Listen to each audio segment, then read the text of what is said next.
Hello my dear students, मैं हूं आपका क्षितिज सर और आपके अपने चैनल जिसका नाम है जूलॉजी वर्ल्ड में आप सभी का स्वागत करता हूं।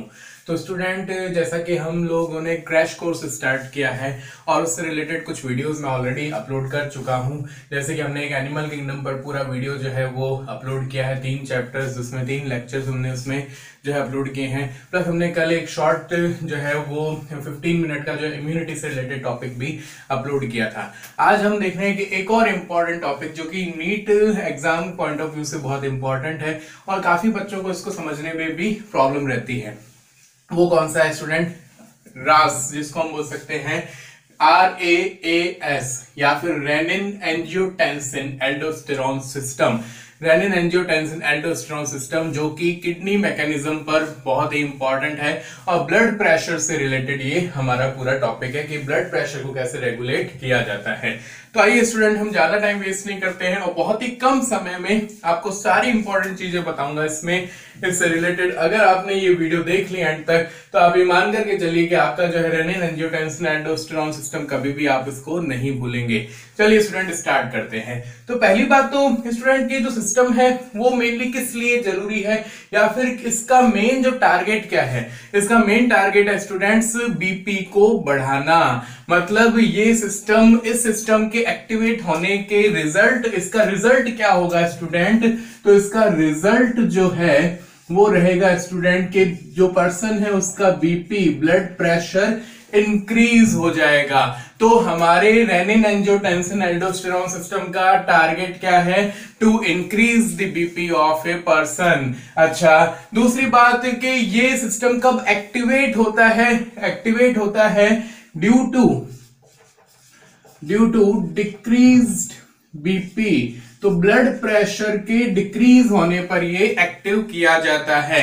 तो आपको दो चीजें याद रखनी है स्टूडेंट कि ये कब एक्टिवेट होता है? बीपी के कम होने के दौरान। किसी पर्सन का बीपी डिक्रीज हो चुका है, ब्लड प्रेशर बहुत ज्यादा कम हो चुका है, तब इसको एक्टिवेट करना पड़ेगा।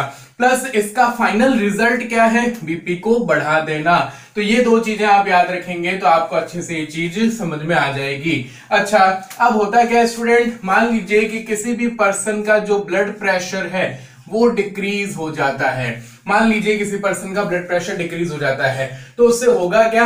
ब्लड प्रेशर डिक्रीज होने के बहुत से रीजन हो सकते हैं। या तो ब्लड वॉल्यूम का कम हो जाना, या फिर आप देखेंगे कि जो ब्लड प्रेशर जो जिस फ्लो से बह रहा है हार्ट की वजह से हम देख सकते हैं कि उसमें कोई डिफेक्ट आ गया तो उस वजह से भी बीपी कम हो सकता है। तो बहुत से रीजन है। या फिर ब्लड में आप देखेंगे प्लाज्मा में सोडियम लेवल डिक्रीज हो जाए तब ऐसा हो सकता है, या फिर ब्लड प्लाज्मा में वाटर का अमाउंट कम हो जाए तब बीपी डिक्रीज हो सकता है। अब बीपी के डिक्रीज होने का जो है और क्या क्या इफेक्ट पड़ सकता है?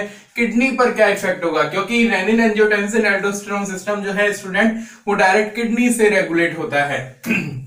अब हम देखें जैसे बीपी डिक्रीज होता है तो जो किडनी में जो आप देखते हो एक चीज GFR, वो भी क्या हो जाती है? बीपी के डिक्रीज होने की वजह से GFR भी डिक्रीज हो जाती है। अच्छा, ग्लोमेरुलर फिल्ट्रेशन रेट डिक्रीज हो गई, या फिर आप इसको बोल सकते हैं कि रीनल ब्लड फ्लो भी क्या हो चुका है? वहां पर डिक्रीज हो चुका है। अब इतना सारा जो है इफेक्ट आ चुका है, मतलब जो रीनल ब्लड फ्लो है या फिर ग्लोमेरुलर फिल्ट्रेशन रेट है वो डिक्रीज हो चुकी है। ये जो सिग्नल है ये जाता कहां पर है स्टूडेंट? ये सिग्नल जाता है जेजी सेल्स में। JG cells, extra glomerular cells of kidney में आप देखेंगे जेजी एपरेटस प्रेजेंट होता है और जेजी एपरेटस में मिलती हैं स्पेसिफिक सेल्स जिनको हम बोलते हैं जेजी सेल्स।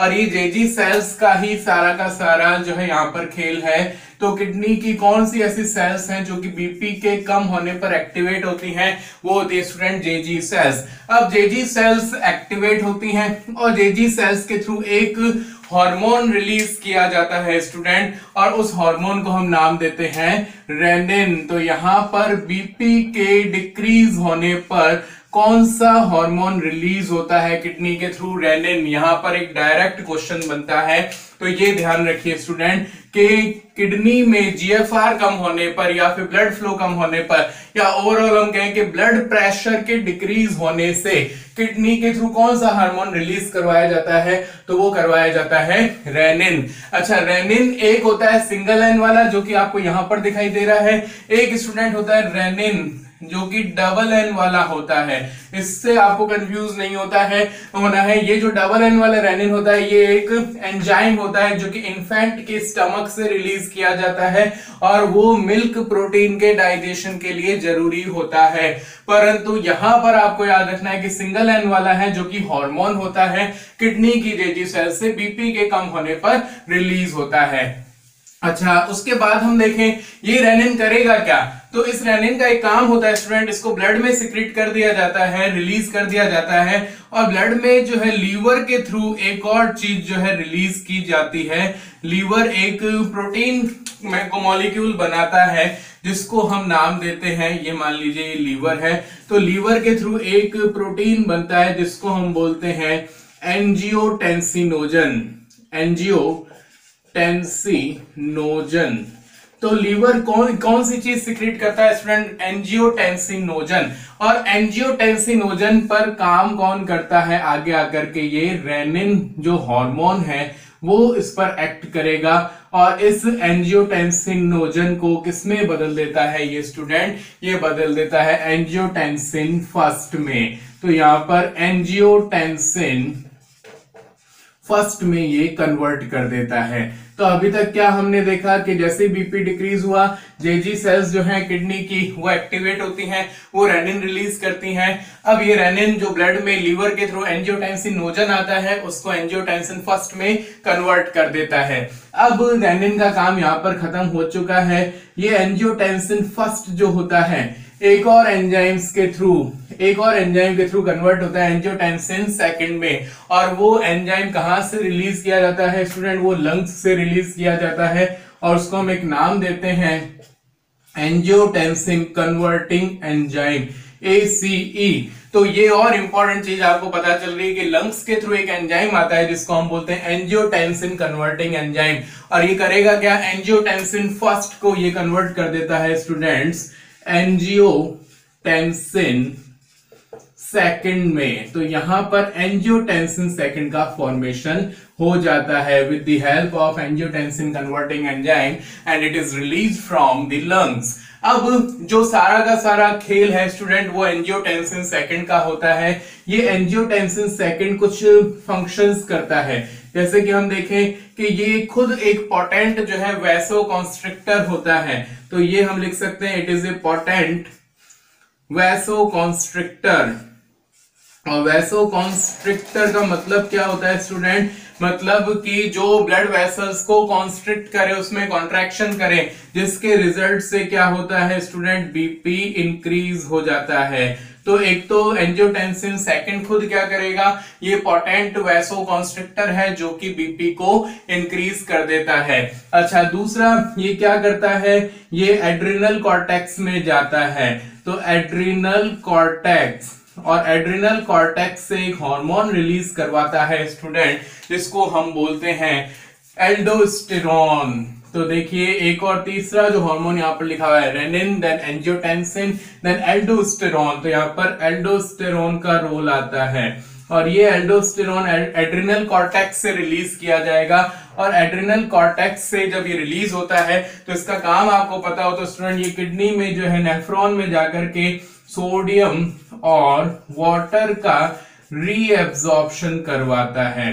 तो यहां पर आपको एक और बात याद रखनी है, एल्डोस्टेरोन क्या करेगा, सोडियम और वाटर रीएब्जॉर्ब करवाएगा, जिसके थ्रू क्या हो जाएगा, बीपी इंक्रीज हो जाएगा, क्योंकि इंक्रीज हो जाएगा। अच्छा, और क्या काम हो सकता है स्टूडेंट, आप देखेंगे कि जो यहाँ पर हाइपोथैलेमस का रोल हमने देखा कि हाइपोथैलेमस क्या करता है, ये एडीएच रिलीज करता है। एंजियोटेंसिन सेकंड जो है वो हाइपोथैलेमस में जाता है, एडीएच को रिलीज करवाता है, दैट इज जिसे हम बोल सकते हैं कि एंटी डायूरेटिक हार्मोन या फिर वैसोप्रेसिन इसको कहते हैं।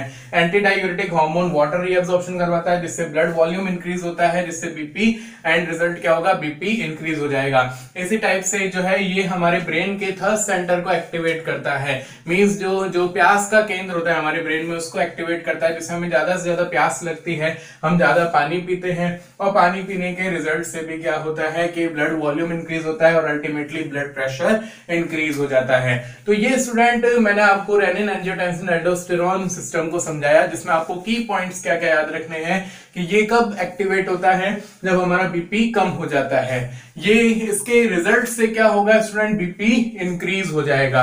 अच्छा, बीपी के डिक्रीज होने पर किडनी में ब्लड फ्लो डिक्रीज होगा, रीनल ब्लड फ्लो डिक्रीज होगा, या फिर उसकी जो ग्लोमेरुलर फिल्ट्रेशन रेट है वो डिक्रीज होगी, जिससे जेजी सेल्स, जो कि जेजी एपरेटस की सेल्स हैं, जस्ट्रा ग्लोमेरुलर सेल्स, वो एक्टिवेट होकर के रेनिन रिलीज करेंगे, सिंगल एन वाला जो कि एक हार्मोन है, जबकि डबल एन वाला एक एंजाइम होता है।